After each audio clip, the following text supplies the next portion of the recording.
এইডোখৰ গৰুখুটি হয়। গৰুখুটিত মানে এতিয়া ধৰক যিটো আহিছিলে জিৰ' বেগৰ কামটো তেওঁলোকে ধৰক যেতিয়াবা কামটো কৰিব লাগিছিলে কিন্তু তেতিয়াবা তেওঁলোকে কামটো নকৰিলে। যেতিয়া বাৰিষা হ'ল তেতিয়া তেওঁলোকে কামটো কৰিলে যদিও কামটো মানে যেনেধৰণে কৰিব লাগিছিলে তেনেধৰণে কামটো নোহোৱাৰ ফলত কি হ'ল, এতিয়া তেওঁলোকে বস্তা পেলালে যদিও মানে বস্তাবোৰ গৰাই এতিয়া শুকাই গলত পূৰা খহাই লৈ গৈছে। এতিয়া মথাইটো ধৰক প্ৰায় লাগিবই হ'ল এতিয়া নদীখনে, কিন্তু তেওঁলোকে এতিয়া ঠিকাদাৰে ধৰক আহি পিনে কমচে কম এইখিনিতো এতিয়া একো নকৰিলে। আৰু বিশেষকৈ আমাৰ বিধায়ক ছাৰে কামটো চলি থকা অৱস্থাত চাবহি লাগিছিলে কেনেকৈ হৈছে কামটো, কেনেকৈ নাই হোৱা। তেওঁ কিন্তু এদিনো ইয়াত ভৰি দিবলৈ নাহিলে। এতিয়া নোহোৱাৰ ফলত কি হৈছে, আমাৰ ইমান 40খন গাঁও কেনেবাকৈতো ছিগিবলৈ হ'লে আমাৰ 40খন গাঁও ইয়াত বুৰ যাব লাগিব। আৰু সেইখিনিকে যদি তেওঁ আগতেই চিন্তা কৰিলে হ'লে বিধায়ক ছাৰে, কিন্তু চিন্তাটো নকৰিলে নহয়। এতিয়া আমাক এটাই লাগে, বস্তা নহয়, আমাক বল্ডাৰ দিয়ক, ওপৰত ফেঞ্চিং দিয়ক। আমি বিধায়ক ছাৰলৈ সেইটোৱে অনুৰোধ জনাইছোঁ যাতে বল্ডাৰ পেলক। আমাৰ পোং মাৰিছিলে, এবাৰো পোং মাৰিছিলে, কিন্তু যেনে তেনে বস্তা চস্তা দি পিনে ৰাখিলে। ইয়াতকৈ যদি আৰু ডাঙৰ পানী হয় তেতিয়াহ'লেতো আৰু দিগদাৰ হ'ব আমাৰ কাৰণে। এতিয়াতো আৰু দিগদাৰ হ'ব, খহাই শেষ কৰিয়ে পেলালে চব। ধৰণৰ যে আপোনালোকে এতিয়া যি জিঅ' বেগ দেখিছে বা জিঅ' বেগৰ যি খহনীয়া দেখিছে, এই কামটো খৰালি দিনত আৰম্ভ কৰিব লাগিছিলে, গম পায়নে? এতিয়া বাৰিষা তেওঁলোকে আৰম্ভ কৰিলে। আৰু দ্বিতীয় কথাটো হ'ল, কামটো আজিৰ পৰা 3 বছৰ পূৰ্বে কৰিব লাগিছিলে। 3 বছৰ পূৰ্বে কৰা হ'লে এই নদীখন প্ৰায় 200 মিটাৰমান আঁতৰত আছিলে। এতিয়াতো মথাউৰি আহি পিনি মানে অৰ্থাৎ মথাউৰিটোৱে নদী গৰালৈ পৰিণত হৈছে। এতিয়া আপোনালোকে দেখিছে যে এই জিঅ' বেগ যিটো গতিত খহি গৈছে, আৰু য'ত খহিছে সেই পোনতে আকৌ পূৰ্বতে পোং ওলাইছিলে, কোনোমতিকে টালি টোপোলা মাৰি থৈছে। গতিকে এই মথাউৰিটো ছিগিলে প্ৰায় 41-42খনমান গাঁও নিতাই পানী দি প্লাবিত হ'ব। লগতে এই পানী গৈ পিনি বানপানী গৈ আপোনাৰ একেবাৰে পালেঙি হৈ ফালে শিৱসাগৰ পাবগৈ। গতিকে সমগ্ৰ জিলাখনে আক্ৰান্ত হ'ব।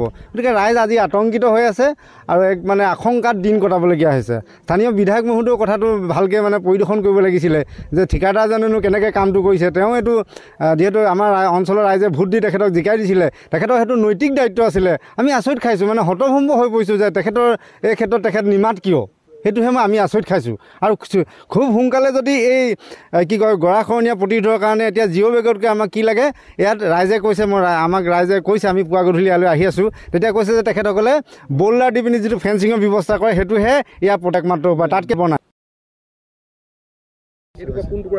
এইডোখৰ গৰুখুটি হয়। গৰুখুটিত মানে এতিয়া ধৰক যিটো আহিছিলে জিৰ' বেগৰ কামটো তেওঁলোকে ধৰক যেতিয়াবা কামটো কৰিব লাগিছিলে কিন্তু তেতিয়াবা তেওঁলোকে কামটো নকৰিলে।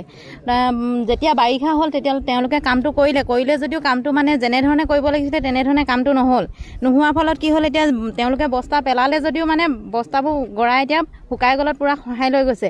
এতিয়া মথাউৰিটো ধৰক প্ৰায় লাগিবই হ'ল এতিয়া নদীখনে, কিন্তু তেওঁলোকে এতিয়া ঠিকাদাৰে ধৰক আহি পিনে কমচে কম এইখিনিতো এতিয়া একো নকৰিলে। আৰু বিশেষকৈ আমাৰ বিধায়ক ছাৰে কামটো চলি থকা অৱস্থাত চাবহি লাগিছিলে কেনেকৈ হৈছে কামটো, কেনেকৈ নাই হোৱা। তেওঁ কিন্তু এদিনো ইয়াত ভৰি দিবলৈ নাহিলে।